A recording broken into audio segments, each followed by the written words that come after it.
Quiero hablarles a las personas que están viendo por televisión y decirles algo sobre la ciudad de Nueva York. Es un gozo y un privilegio para mí y mis colegas volver aquí a Nueva York. Por algún tiempo he visto señales que dicen, amo Nueva York.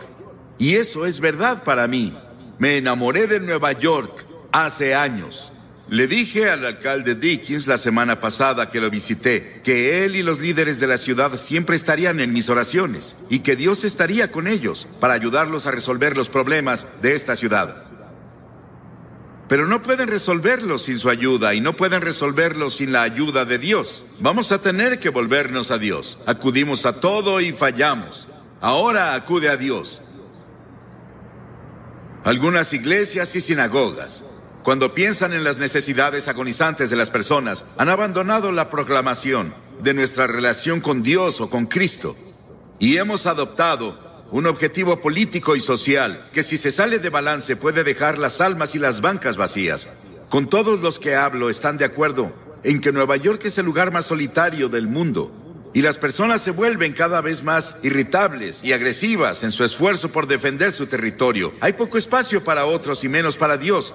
Estar sin Dios en Nueva York es estar terriblemente solitario. Y eso lleva al sentimiento de que la vida es inútil. Hace unas semanas, el New York Times dijo que el libro más vendido de su clase era El último recurso de Derek Humphrey, un manual sobre cómo suicidarse. ¿Esa es la forma de acabar tu vida? ¿En suicidio? Muchas personas quieren darle la espalda a Nueva York. Ven los problemas de Nueva York como incurables. Deberían quedarse en Nueva York y hacer algo sobre eso para cambiar Nueva York. Y creo que podemos hacerlo. Y si Nueva York cambiara, tocaría a Londres y París y a todas las otras grandes ciudades del mundo. No veo la forma de hacerlo sobre Nueva York. Dios ama Nueva York y Él no se ha rendido con esta ciudad, porque Él no se rinde con las personas. Aunque sean grandes y maravillosos, los edificios de Nueva York no son Nueva York. Aunque las avenidas de la ciudad de Nueva York son amplias y famosas, no son Nueva York. Aunque los lugares sean maravillosos y los musicales, el arte y los conciertos no son Nueva York. Los neoyorquinos son lo que conforma Nueva York.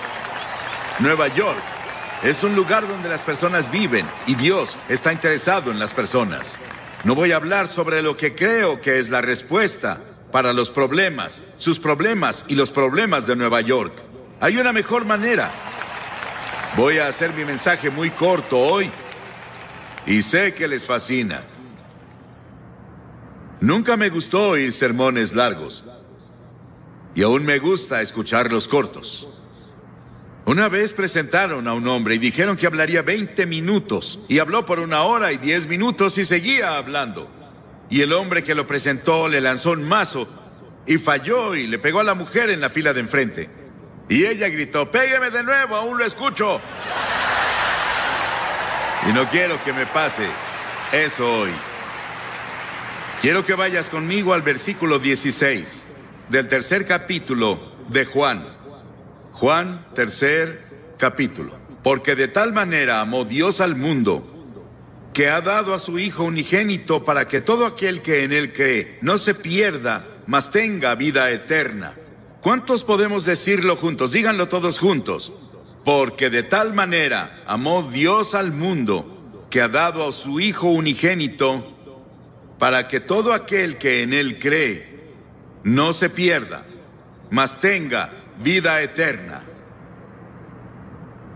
Ese es el Evangelio en resumen. Es una Biblia en miniatura. Cada cosa que debes saber sobre la redención y la salvación está en ese versículo de las Escrituras. 30 palabras maravillosas que mi madre me enseñó cuando estaba bañándome un sábado en la noche en una granja en Carolina del Norte. Ella dijo, quiero que te aprendas este pasaje de la Biblia. Y me enseñó ese pasaje porque de tal manera amó Dios al mundo que ha dado a su Hijo unigénito para que todo aquel que en Él cree no se pierda, mas tenga vida eterna.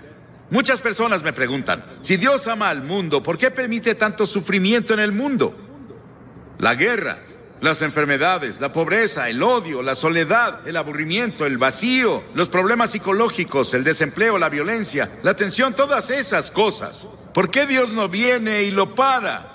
Esa es una pregunta que muchas personas se hacen. Algunas personas aquí en Nueva York dicen, ya no puedo más, y se están suicidando. Las presiones de la vida son muy grandes. Ellos no las soportan. ¿Por qué? Si hay un Dios, ¿por qué no lo termina? Algunas personas dicen, ¿por qué Dios nos ha abandonado? Pero Dios no nos abandonó. Nosotros lo abandonamos. Muchos de los jóvenes aquí han oído la canción del año pasado del álbum Edge of the Century, álbum de Styx. Pero ¿has escuchado las palabras, la letra?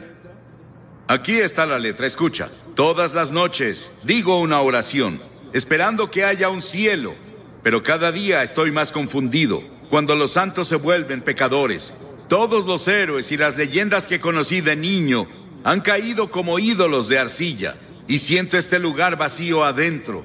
Tengo tanto miedo que perdí mi fe. Muéstrame el camino, muéstrame el camino. Llévame esta noche a la montaña y llévate mi confusión y muéstrame el camino. Y si veo una luz, ¿debo creer? Dime cómo lo sabré. Muéstrame el camino, muéstrame el camino. Llévame esta noche al río y lava mis ilusiones. Muéstrame el camino, muéstrame el camino. Dame la fuerza y el valor de creer que llegaré ahí un día. Y por favor, muéstrame el camino. Y cada noche digo una oración esperando que haya un cielo. Y este pasaje dice, Dios, Dios. ¿Crees en Dios? Sí. No puedo probar a Dios. No puedo llevarte a un laboratorio científico y probarte que hay un Dios. Pero la Biblia nos enseña sobre Él. Él es el creador. En el principio Dios creó los cielos y la tierra. Todas las estrellas que ves en la noche, si pueden verlas en Nueva York, Dios las creó y las colocó. Él también es espíritu. La Biblia dice Dios es espíritu y quienes lo adoran deben hacerlo en espíritu y en verdad. Él no tiene un cuerpo como tú y yo. Él solo podría estar en un lugar a la vez si tuviera un cuerpo como estos. Pero Dios es espíritu y está en todos lados al mismo tiempo. Puede estar en Rusia, puede estar en China, puede estar en América, puede estar en África, puede estar en Latinoamérica, puede estar en todos lados al mismo tiempo. Dios también no cambia. Yo soy el Señor Dios que no cambia, dice la Biblia, en el cual no hay mudanza ni sombra de variación, dice Santiago. La Biblia enseña que Dios es un Dios santo, absolutamente santo. Él no puede ignorar el pecado. La Biblia también nos dice que Él es un Dios de juicio, pues Dios juzgará toda obra, aun la realizada en secreto. Piénsalo, cada cosa secreta que hiciste, todos tus pensamientos secretos, las cosas que pensaste que nadie sabía, un día serán sacadas a la luz y vas a ser juzgado. La Biblia dice que Dios ha fijado un día en el que juzgará al mundo. Piénsalo, fijó un día, un momento en el que Él va a juzgar al mundo y tú estarás ahí. Dios, pero Dios también es un Dios de amor. Mi madre me amaba, pero ella no me amaba ni cercano a lo mucho que Dios me ama, y eso parece imposible de creer. Mi esposa me ama, yo la amo. Tengo 5 hijos, los amo. Tengo 19 nietos, los amo, y espero que ellos me amen. Tengo 3 bisnietos, creo que me aman, y los amo, y sé que todos aman al Señor. Pero nada puede compararse con el amor de Dios. Tuvieron que inventar una nueva palabra en griego para decirnos algo sobre el amor de Dios. Dios es un Dios de amor, Él te ama. Y si hay una cosa que quiero que te lleves de este gran parque cuando te vayas hoy es esto: Dios te ama. Dios te ama. Dios te ama. Y Dios está interesado en ti. Y Él tiene contados tus cabellos. Él ve al pajarillo caer. Sabe todo de ti y te ama. No importa cuántos pecados hayas cometido o lo que hayas hecho. Podrías haber llegado tan bajo como Nicky Cruz lo describió, su vida hace rato, pero Dios te ama. Y si Dios pudo cambiar a Nicky Cruz y cambió a Johnny Cash, Dios te cambiará, si se lo permites. Y Él puede hacerlo hoy. Comienza ahora. Sí, Dios es un Dios de juicio. Él traerá juicio a cada obra, y Él estableció un día en el que Él traerá el juicio al mundo. Pero Dios también es un Dios de amor. Nada se compara al amor de Dios. La Biblia dice, Dios es amor. Sí, los he amado con amor eterno, dice Jeremías. Y por esa razón Dios creó al hombre. ¿Te has preguntado por qué estás aquí? ¿Por qué Dios creó los humanos? ¿Y cuál es el propósito de los humanos? Dios te creó porque Él es un Dios de amor. Y Él quería que otras criaturas en el universo pudieran elegir amarlo también. Entonces, Él creó al hombre, Adán y Eva. Él los puso en un paraíso perfecto. Y creemos que se localizaba en un país que ahora se llama Irak, en la cabeza del Golfo Pérsico. Mucho de la Biblia se escribió en Irak, Nínive, Babilonia, Ur de los caldeos, de donde viene Abraham. Y Abraham es el padre de los judíos, de los cristianos y del pueblo islámico. Abraham es alguien a quien vemos como el principio. Él venía de Irak y es la razón por la que había mucho interés en Irak durante la guerra del Golfo. Por eso muchos libros fueron escritos en la Biblia sobre el Golfo. Y Dios creó al hombre y lo puso en el jardín del Edén, un ambiente perfecto, un paraíso perfecto. Y Dios le dio al hombre una elección. Dios dijo: quiero que tengas todo el fruto del jardín, salvo un árbol. No puedes comer de ese árbol. Dios probó al hombre. Y Dios dijo: si comes de ese árbol, vas a romper mi ley, vas a sufrir y morirás. Y el hombre rompió la ley de Dios. Dios le dio el libre albedrío para elegir, y el hombre eligió rebelarse contra Dios. Escuché un talk show en la tele el otro día. Pude escuchar a casi todos. Discutían qué está mal con la naturaleza humana.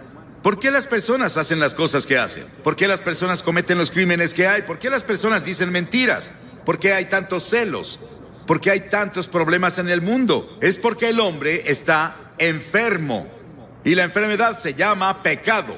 ¿Cuál es la principal causa de la guerra? El crimen, el engaño y el fraude. ¿Por qué debemos tener hospitales y cárceles con barrotes en las ventanas y fuerzas policíacas y fuerzas militares? Nuestros problemas sociales básicamente son morales y espirituales, y los problemas morales requieren una solución religiosa. Todos estos problemas indican que algo está mal con la naturaleza humana. Las personas esperan que la tecnología o la fuerza política nos salven. Pero Dios dice: tu problema está en tu corazón.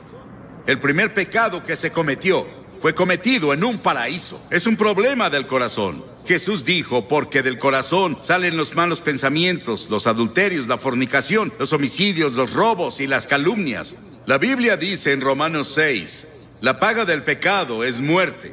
La Biblia dice: pecado es romper la ley. ¿Qué ley? La ley de la conciencia. ¿Has ido en contra de tu conciencia? Cometiste un pecado. ¿Alguna vez has roto alguno de los 10 mandamientos? Eres pecador. No has cumplido los requerimientos del sermón de la montaña. Eres un pecador. No cumplimos lo que Dios requiere. Somos pecadores ante Dios. Y el pecado se interpone entre Dios y tú. Se interpone entre tú y la paz, entre tú y la felicidad, entre el gozo y tú, entre tú y la seguridad de que si mueres irás al cielo. Salomón, el gran rey de Israel, una vez dijo: no hay un hombre sin pecado. Estamos alejados de Dios. Recordemos eso. Estamos separados de Dios. A pesar de eso, Él aún nos ama. Sí, hay un infierno. Hay un infierno en esta vida, pero también hay un infierno en la vida venidera, si estamos separados de Dios. La Biblia enseña que la muerte tiene 3 dimensiones. Hay una muerte natural. Cuando mueres, vas a ser sepultado o vas a ser cremado, como sea que lo hagan. Desaparecemos de esta tierra. Pero hay una muerte espiritual. Dentro de ti viven tu alma o tu espíritu. Esa es la parte de ti que vive para siempre. Es la parte con la que tienes comunión con Dios. Y has quebrado la ley de Dios y como resultado estás espiritualmente muerto. Estás muerto para Dios. Y esa muerte continuará a lo largo de toda la eternidad después de que mueras. Y no vas a estar ahí con miles de personas divirtiéndote como muchas personas describen el infierno. Vas a estar solo. Vas a estar en una terrible soledad ahí. Y eso es el infierno. Y podemos tener infierno en esta vida, el infierno en la vida venidera. Y eso se llama muerte eterna. Las palabras que Cristo usa en el Nuevo Testamento para describir el castigo al pecado son pérdida, perecer, condenar, castigo, infierno.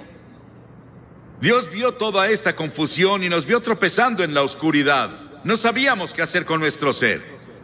Estábamos aburridos por un lado, o muriendo físicamente por el otro. Dios decidió hacer algo al respecto con su amor. Dios no podía olvidarnos, o no cumpliría su palabra, no sería Dios. Dijo que si pecabas, morirías. Que si pecabas, sufrirías. Debemos sufrir y morir para que Dios cumpla su palabra. Un día caminaba con uno de mis hijos en un sendero de Carolina del Norte. Pisamos un hormiguero y vimos abajo y había hormigas muriendo y sufriendo y su casa estaba destruida. Mi hijo me dijo: papá, ¿no sería genial que las ayudáramos a reconstruir su casa y las lleváramos a sus hospitales? Y dije: sí, pero somos muy grandes y ellas chiquitas. Y pensé que era una buena ilustración. Dios miró desde el cielo y nos vio con toda nuestra oscuridad, con nuestros tropiezos y nuestros problemas y peleas y disputas y dificultades y guerras. Pero Dios era muy grande. Somos muy pequeños. Parecemos hormigas arrastrándose en este planeta. ¿Qué podía hacer Dios? Dios decidió hacer algo al respecto. Dios se volvió hombre. Dios se volvió hombre. Y ese hombre es el Señor Jesucristo. Él nació de la Virgen María y vino con un propósito. Él vino a salvarte y a salvarme y a salvar al mundo. Y Él vino a morir. Es el único hombre que vino al mundo con el propósito de morir. Llevó nuestros pecados a la cruz. Lo llevaron fuera de Jerusalén y lo clavaron ahí los romanos, no los judíos, los romanos. Lo llevaron fuera de los muros de Jerusalén y lo clavaron en una cruz. Y Él derramó su sangre. Y en ese terrible momento, cuando estaba ahí, dijo: Dios mío, ¿por qué me has abandonado? Y en ese terrible momento hizo 7 agonizantes expresiones. Y en esas expresiones Él nos decía que se llevó nuestros pecados. Fue hecho pecado por nosotros. Piénsalo, Él fue hecho pecado. Se volvió culpable de tu adulterio. Se volvió culpable de todos los pecados sexuales que cometiste. Se volvió culpable de toda la envidia y los celos y las peleas y los asesinatos y homicidios que lees en los periódicos casi a diario. Él lo hizo pecado por nosotros. El Señor puso sobre Él la iniquidad de todos nosotros. Piénsalo. Él tomó nuestros pecados. ¿Y qué debemos hacer? Debemos arrepentirnos del pecado. A lo largo de todo el Antiguo Testamento, los profetas decían: arrepiéntete. El primer sermón que Jesús predicó fue: arrepiéntete. En todo el Nuevo Testamento escribió: arrepiéntete, arrepiéntete, arrepiéntete, arrepiéntete. ¿Qué significa arrepentirse? Significa que confiesas a Dios: he pecado contra ti, Señor. Lo admito. Significa que te vuelves de tus pecados. Estás dispuesto a dejar que Dios haga su voluntad en tu vida y estás listo para seguirlo y servirlo desde ahora. Eso es arrepentimiento. Hace unos días, en nuestro pan diario llamado Llévame a la Cruz, Cliff Barrows me dio esta maravillosa historia. Un policía, un oficial, estaba patrullando una noche en un pueblo del norte de Gran Bretaña cuando escuchó un sollozo entrecortado. Vio a un niño en la sombra sentado en una puerta y las lágrimas corrían por sus mejillas. El niño dijo: estoy perdido. Por favor, lléveme a casa. El policía comenzó a nombrarle calle tras calle, intentando ayudar al niño a recordar dónde vivía. Él nombró tiendas y hoteles en el área, pero no tuvo éxito. Luego recordó que en el centro de la ciudad había una iglesia con una gran cruz blanca que sobresalía por arriba de la ciudad. Él la apuntó y dijo: ¿vive cerca de eso? La cara del niño de inmediato se iluminó. Sí, señor, lléveme a la cruz. Encontraré mi casa desde ahí. Y si vienes a la cruz hoy, hay un camino. Si vienes por el camino de la cruz, si estás perdido, el único camino a casa es ir a la cruz. La cruz de Cristo dirige a los perdidos a su hogar eterno. Pero Jesús no se quedó en la cruz. Él resucitó de los muertos. Dios resucitó de los muertos. No voy a hablarte sobre un Jesús muerto. Voy a hablarte sobre un Jesús vivo. Y ese Cristo vivo puede venir a tu corazón hoy por el Espíritu Santo y hacerte una nueva persona, darte una nueva visión de la vida, quitarte esa soledad, quitarte esos pecados que has cometido y limpiarlos para que cuando Dios te vea, no vea tus pecados. Estás justificado a sus ojos, como si nunca hubieras pecado. Y luego la Biblia enseña que Jesucristo vendrá de nuevo un día. Estuve en Jerusalén y estuve hablando un día con el rabí en jefe. Y le pregunté, Señor, ¿cree que el Mesías va a volver? Y él dijo, sí, claro. Y dije, yo también. Pero creo que cuando venga, usted verá que es Jesucristo. Él se rió por un momento con su taza de café y dijo, no se rió, me sonrió. Y dijo, claro, esa es nuestra diferencia. Ambos esperamos al Mesías, pero nosotros creemos que será Jesucristo. Verán al Hijo del Hombre venir sobre las nubes del cielo con gloria, con gran poder y gran gloria. Va a volver y establecerá su reino. Sí. El comunismo no ganó. Ningún ismo va a ganar. Solo Cristo va a ganar. Y un día va a gobernar al mundo. Pero esta noche Él quiere gobernar tu corazón. Él quiere entrar a tu hogar y a tu familia, a tu vecindario. Él quiere entrar a nuestro país. Y Él quiere ser el Rey de Reyes y Señor de Señores. ¿Qué requiere Dios de ti? Ya te dije una cosa, arrepentimiento. Durante la semana pasada celebramos los días más santos del año judío. Yom Kippur, que se celebra el miércoles, es intensamente personal. Los festivales judíos hacen 3 preguntas. ¿Qué hicimos con nuestra vida durante el año pasado? ¿Dónde estás ahora en tu vida? ¿Qué planeas hacer con tu vida el año que viene? Y una de las razones por las que Yom Kippur ejerce una fascinación sobre los judíos es porque el tema de la festividad es tan personal y contemporáneo. No hay una sola persona entre su pueblo que diga, mi vida está completa y espiritualmente plena. Todos fallamos. Y tenemos que decir con los demás, también soy pecador. Estoy separado de Dios. Estoy perdido. Necesito encontrar el camino a casa. No es una opción. Es un mandamiento. En Hechos 17, el apóstol en su sermón dijo, Dios manda a todos los hombres de todas partes que se arrepientan. Piénsalo, Dios lo manda. Es un mandamiento que te arrepientas. ¿Te has arrepentido? ¿Estás seguro? Si no te has arrepentido de tus pecados, nunca verás el interior del reino de los cielos. Entonces ven por fe. Por gracia han sido salvados, por fe y no por obras, para que nadie se jacte. Nunca podrás ganarte entrar al cielo. Debes ir por fe en Cristo. Y vienes por la gracia de Dios. La gracia significa algo que no mereces. No puedes ganártelo. Vienes por fe a Él. Así fue conmigo. Con la fe de un niño. Dirás, Billy, esas cosas son tan simples. Jesús habló con tal simplicidad sobre las cosas espirituales que los niños lo oyeron con gusto. Debemos hacerlo simple. Es una verdad profunda, pero debe ser proclamada con simplicidad. Y todos los que hoy están dispuestos a decir, me arrepentiré de mis pecados, recibo a Cristo como Salvador, y quiero seguirlo y servirlo, o quiero rededicarme a Él. Tal vez quieras renovar tus votos que tomaste en la confirmación o el bautismo o cuando fuera.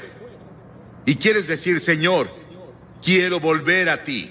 Me alejé de ti y me confundí y perdí. Quiero que Cristo sea lo primero en mi vida. Quiero que perdone mis pecados. Quiero ir a la cruz y quiero seguirlo de ahora en adelante. Levanta la mano. Sí, hay muchas personas con la mano levantada. Y también muchas personas de pie. No puedo pedirte que te pares porque no sobresaldrías. Y hay 4 cosas que de ahora en adelante son muy importantes. Primero, lee la Biblia todos los días.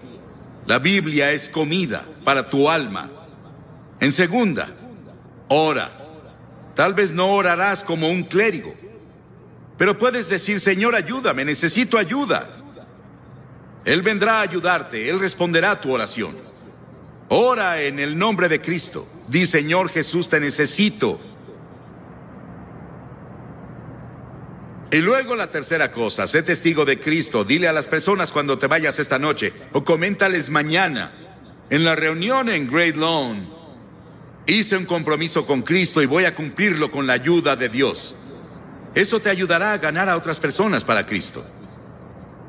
Y luego, la cuarta cosa es ir a la iglesia. A una iglesia donde Cristo es proclamado. Y seguirlo y servirlo. Lo mejor que puedas, porque verás, cuando te vayas de aquí no te vas solo. El Espíritu Santo de Dios se irá contigo. Y quiero que repitas esta oración en voz alta conmigo. Ora en voz alta. Dios, soy pecador. Lamento mi pecado. Estoy dispuesto a alejarme de mi pecado. Y recibo a Cristo como Salvador. Lo confieso como Señor. Desde Helio, escuché sobre un hombre que debía hablar por 20 minutos. Y habló por 30 minutos. Y después de una hora seguía hablando y el hombre que lo presentó ya no aguantó. Así que tomó un mazo y se lo lanzó al predicador. Falló en pegarle y le dio a una mujer en la primera fila. Ella le dijo, pégueme de nuevo, lo sigo escuchando.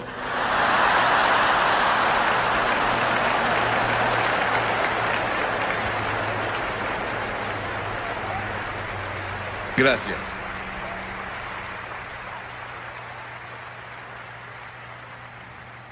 Quiero que vayan conmigo al capítulo 12 del Evangelio de Mateo. Capítulo 12 del Evangelio de Mateo, versículo 38. Comenzamos. Algunos de los fariseos y de los maestros de la ley le dijeron, Maestro, queremos ver alguna señal milagrosa tuya. Jesús les contestó, esta generación malvada y adúltera pide una señal milagrosa, pero no se le dará más señal que la del profeta Jonás. Porque así como Jonás estuvo 3 días y 3 noches en el vientre del gran pez, también el Hijo del Hombre estará 3 días y 3 noches en las entrañas de la tierra. Los habitantes de Nínive se levantarán en el juicio contra esta generación y la condenarán, porque ellos se arrepintieron con la predicación de Jonás. Y aquí tienen a uno más grande que Jonás. En este pasaje, que se refiere al pequeño libro de Jonás, solo hay 4 capítulos en ese libro. Es uno de los libros más controversiales en la Biblia, pero también es uno de los más emocionantes e interesantes libros en la Biblia. Y lo lees de principio a fin y está lleno de emoción, pero también lleno del Evangelio. Él estaba apuntando al Evangelio, cuando Cristo vendría y moriría en la cruz y pasaría 3 días y 3 noches en la tumba y resucitaría de entre los muertos. Estábamos en Florida, después de que Andrew los golpeó. Fuimos a South Dade. Hicimos un servicio llamado el Servicio de la Esperanza para las personas ahí. Jesse Jackson estaba ahí. Él llegó y se sentó en la plataforma e hizo una oración. El gobernador del estado nos había invitado. Y vimos una devastación como nunca habíamos visto en ninguna parte. No creo que ni en Hiroshima o Nagasaki en Japón hubieran sufrido peor que lo que ves hoy en el sur de Florida. Pero parece que muchas tormentas y huracanes vendrán este año. Y otros se formarán en otros lugares. Luego leemos sobre Guam y la tormenta que golpeó a Francia y a Gran Bretaña hace solo 3 o 4 días, que dejó una devastación terrible en el sur de Francia. Y aquí, estos fariseos y saduceos y líderes religiosos estaban escuchando a Jesús y le pedían una señal. Dijeron, Señor, danos una señal. ¿Qué clase de señal nos darás de que tú eres en realidad el Hijo de Dios? Haces esos milagros, pero danos una señal real. Y Jesús dijo, son una generación malvada y adúltera, y están buscando una señal, y quieren un espectáculo que pruebe que soy el Hijo de Dios. Pero la única señal que tendrán La tendrán leyendo el libro de Jonás. Hace años, una historia de primera plana en un periódico decía que un tiburón de 2 toneladas había sido atrapado por un australiano. Tal vez fue Cocodrilo Dundee. Y también en Australia, un hombre fue perseguido por un cocodrilo asesino que lo atrapó y lo cortó en 8 pedazos. Hicimos una película en Australia hace tiempo llamada The Shadow of the Boomerang. Y había una hermosa jovencita que era la estrella de la película. Y cuando nos fuimos, ella fue a nadar con su novio en una de las playas. Y estaba como a 1 metro del agua disfrutando. Y llegó un tiburón y le arrancó la pierna. Y antes de que consiguieran ayuda, ella murió. Esta ha sido llamada la historia del pez. Pero es más que eso. Es una historia real. Es la historia que Jesús mismo mencionó. Él atestiguó de eso. Hay 300 tipos diferentes de tiburones. Pero la Biblia no dice que Jonás fue tragado por una ballena. Dice que Jonás fue salvado, no destruido, por un gran pez. Y lo creo porque la Biblia lo tiene y Jesús lo autentificó. Con todas las cosas que están pasando en el mundo biológico hoy, las personas tienen mucho menos dificultad en creer los hechos de esta historia que hace 50 años. Dios fue con Jonás. Vivía en la parte norte de Israel. Y las Escrituras dicen en el primer versículo de Jonás, la palabra del Señor vino a Jonás. La palabra del Señor vino a Jonás. Pero a Jonás no le gustó el llamado que le dieron. Dios dijo, quiero que vayas a Nínive, esa gran malvada ciudad. Es la capital del imperio más poderoso en el mundo. Y quiero que vayas a predicarles y a predicar arrepentimiento y a decirles que si no se arrepienten, voy a destruirlos. Y a Jonás no le gustó, no quería a los ninivitas, porque los ninivitas llegaban con sus ejércitos y eran personas muy crueles. La historia nos dice que estaban entre las personas más brutales de la historia, y la forma en que trataban a sus prisioneros era algo que no repetiría desde la plataforma. Era tan horrible y tan terrible que Jonás no los quería. De hecho, él los odiaba. Y dijo, no voy a ir, Señor. Él fue a Jope. Se compró un boleto y se subió a un barco a Tarsis que estaba del otro lado de España. Y mientras estuvo en el barco, llegó una tormenta, un huracán les pegó. Y los marineros se asustaron. Creyeron que iban a morir y dijeron, algo anda mal. Comenzaron a orar a sus diferentes dioses. Y el capitán bajó al casco del barco y vio a Jonás acostado ahí durmiendo. Y el capitán se dio cuenta de que algo estaba mal, porque él oyó que Jonás estaba huyendo de su Dios. Y el capitán lo despertó. Y los marineros después echaron la carga. Decidieron que, junto con Jonás, él admitió que él estaba mal. Y dijeron, ¿qué haremos contigo? Él dijo, láncenme por la borda. Y cuando caiga por la borda, el mar se calmará. El salmista dijo, ¿a dónde podría alejarme de tu espíritu? ¿A dónde podría huir de tu presencia? Jonás no podía huir de Dios. El diablo siempre tendrá un barco listo cuando una persona quiere huir de Dios. Jonás pensó que había pagado el pasaje, y el capitán del barco pensó lo mismo. Ambos cometieron un error. El pasaje más costoso que se paga es cuando navegas lejos de Dios. Entonces sí pagas un precio. La paga del pecado es la muerte. Cuentan la historia de Aaron Burr, quien estaba en Princeton y fue a una reunión evangelística y tuvo la convicción de pecado por 2 semanas. Y se puso bajo las estrellas una noche y dijo, Dios, no soporto esta convicción que pusiste en mí de mis pecados.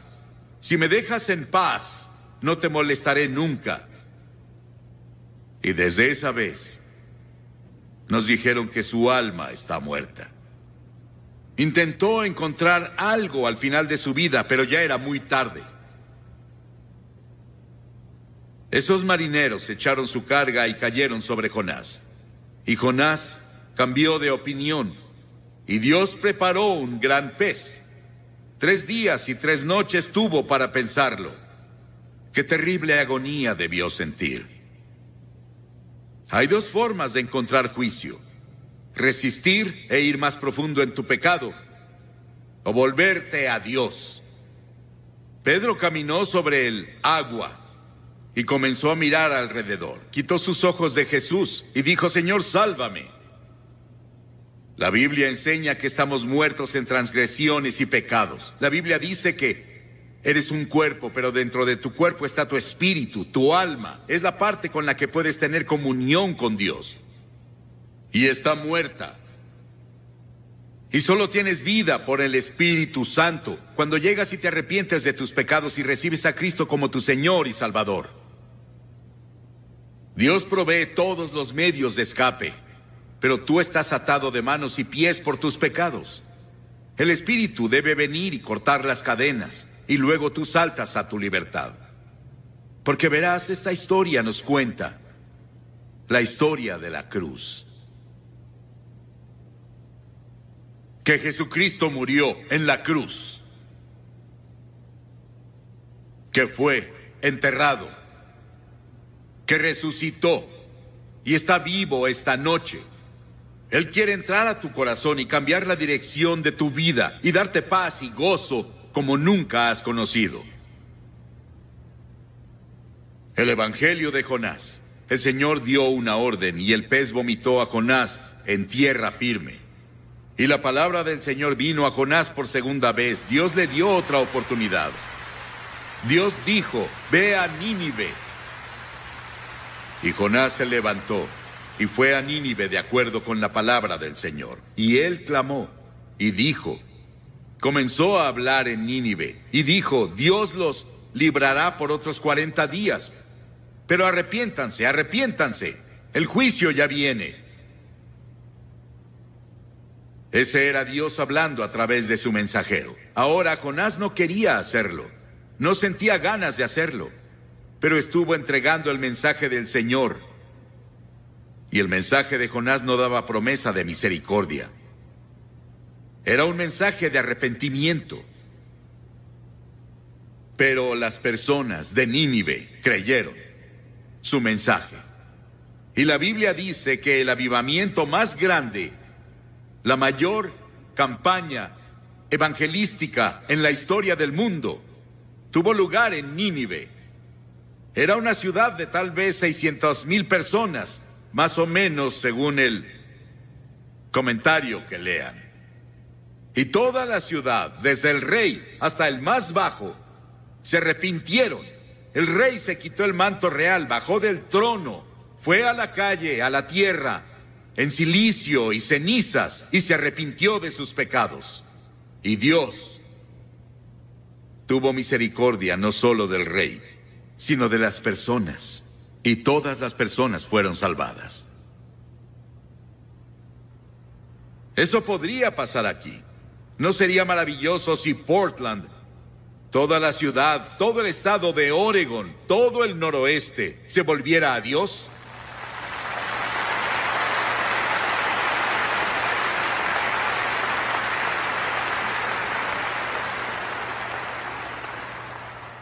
El rey de inmediato proclamó ayuno, y las personas no comieron, no bebieron, hicieron ayuno y oraron.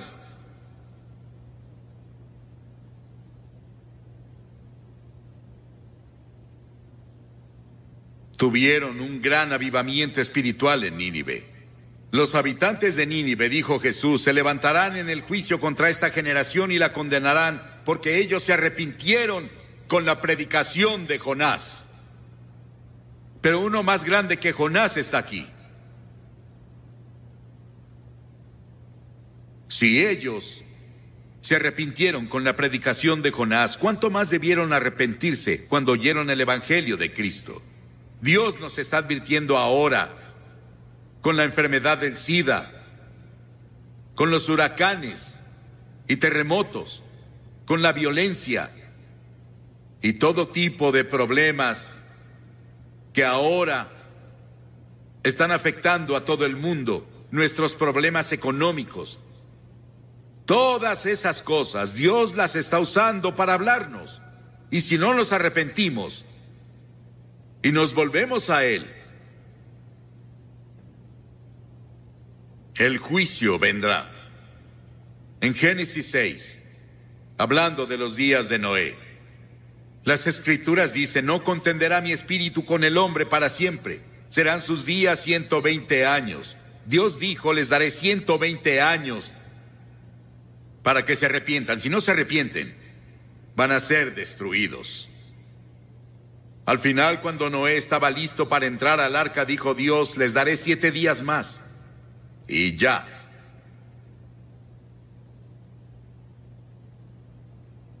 La gracia de Dios es más grande que nuestros pecados. Nínive escuchó a un predicador. ¿Cuántos predicadores has escuchado? ¿Cuántos programas de televisión y radio cristianos has escuchado? ¿En cuántos servicios de iglesia has estado? ¿Cuántas Biblias tienes en tu casa? Nínive solo tuvo una advertencia, un solo servicio. Y toda la ciudad se volvió a Dios.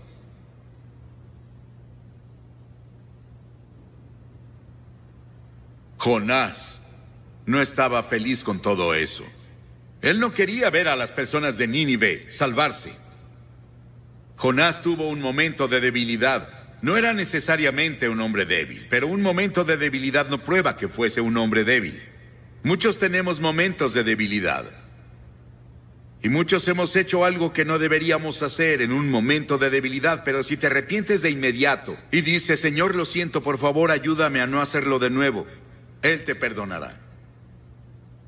Y Jonás fue al este de la ciudad y se dedicó a sacar su camper y descansar, solo mirando la ciudad desde... Él se encontraba en las montañas. Quería ver qué pasaba con las personas. Él quería ver si ese avivamiento duraba. Él quería ver si su campaña evangelística duraba. Y él no lo creyó porque no tenía confianza en las personas de Nínive.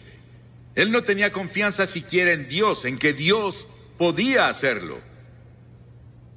Pero Dios preparó una planta para que creciera sobre él y lo protegiera del viento y de quemaduras del sol. Jonás se apegó tanto a aquella planta que casi se enamoró de ella. Él amaba a la planta que lo protegía más que a Dios. Y Dios dijo: si amas tanto a la planta en la que no gastaste tiempo ni trabajo, entonces ¿por qué no entiendes mi amor hacia Nínive, que yo planté, que le he dado años de atención y en los que he trabajado con amor eterno? Esa es la base de la gracia de Dios hacia nosotros. Hizo que nacieras.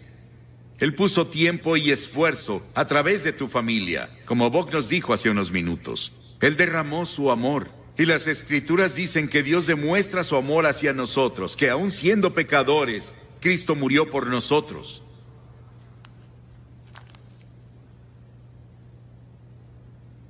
Las cosas que obtenemos de este libro de Jonás. Dios se preocupa por ti.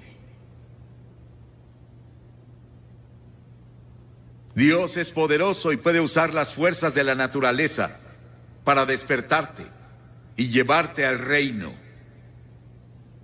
En Año Nuevo, en 1929, Georgia Tech enfrentó a la Universidad de California en el Tazón de las Rosas. En el juego, un jugador interceptó un pase, pero se confundió y corrió en la dirección opuesta. Un compañero lo tacleó, justo antes de que anotara un touchdown contra su propio equipo. En el medio tiempo, todos los jugadores fueron a los vestidores y se sentaron preguntándose qué diría el entrenador. Ese joven se sentó solo, se puso una toalla sobre su cabeza y lloró como bebé. Cuando el equipo iba a volver al campo para la segunda mitad, el entrenador lo sorprendió cuando anunció que los mismos jugadores que iniciaron la primera mitad iniciarían la segunda. Todos los jugadores dejaron los vestidores, salvo este joven. Él no se movió. El entrenador miró y lo llamó de nuevo, y vio que sus mejillas estaban mojadas con grandes lágrimas de hombre. Y dijo: entrenador, no puedo hacerlo. Lo arruiné. He arruinado y deshonrado a la Universidad de California. Me arruiné yo mismo. No podría enfrentar la multitud en el estadio de nuevo. El entrenador puso su mano sobre su hombro y dijo: Roy, levántate y regresa. Este juego solo va a la mitad. Cuando leí la historia dentro de mí, dije: ¡qué entrenador! Cuando leí la historia de Jonás y leo la historia de miles como él, digo: ¡qué Dios! Que me da una segunda oportunidad. Y a algunos les está dando otra oportunidad esta noche, para darle tu corazón y tu vida a Cristo y asegurarte que si mueres te irás al cielo. Voy a pedirte que te levantes de tu asiento ahora y vengas a pararte frente a esta plataforma y digas al venir: abro mi corazón y le doy mi vida a Cristo. Tal vez fuiste bautizado o confirmado y eres un buen miembro de la iglesia, pero en el fondo no estás seguro. No estás seguro como estás ante Dios y no estás seguro de que te has arrepentido o que en verdad por fe lo recibiste como Señor y Salvador. Él te ofrece su misericordia y su amor y su gracia esta noche y dice: te amo. Y voy a pedirte que vengas y dirás: ¿por qué le pides a las personas que pasen públicamente? Todas las personas a las que Jesús llamó lo hizo públicamente, ¿sabías eso? Cada persona que llegó a Cristo en el Nuevo Testamento fue públicamente. Él dijo: si no estás dispuesto a reconocerme ante los hombres, no te reconoceré ante mi Padre que está en el cielo. Levántate y ven ahora desde arriba, en la galería, toda esa parte. Y si estás viendo por televisión en otros países o en otro estadio, levántate y ve al frente de tu pantalla, como las personas que ya comenzaron a venir. Vamos a esperar. Ora por la persona que está a tu derecha, a tu izquierda, enfrente de ti y atrás de ti. Tal vez nadie ha orado por ellos antes, para que encuentren un Salvador. Ora por ellos. Vamos a hacer que toda la audiencia haga una oración en silencio. Pídele a Dios que haga una obra poderosa esta noche en los corazones de muchas personas. Muchas personas ya vienen en camino. Ven. Desde la fila de arriba te tomará un minuto extra venir, así que comienza ya. Si estás con amigos o familia, puedes traer a tu amigo o puede esperarte. O si vienes en autobús, te esperarán. Y después de que todos lleguen, voy a hacer una oración contigo y te diré una palabra. Y te daré algo de literatura para ayudarte en tu vida cristiana. Levántate y ven ahora con las personas que ya vienen.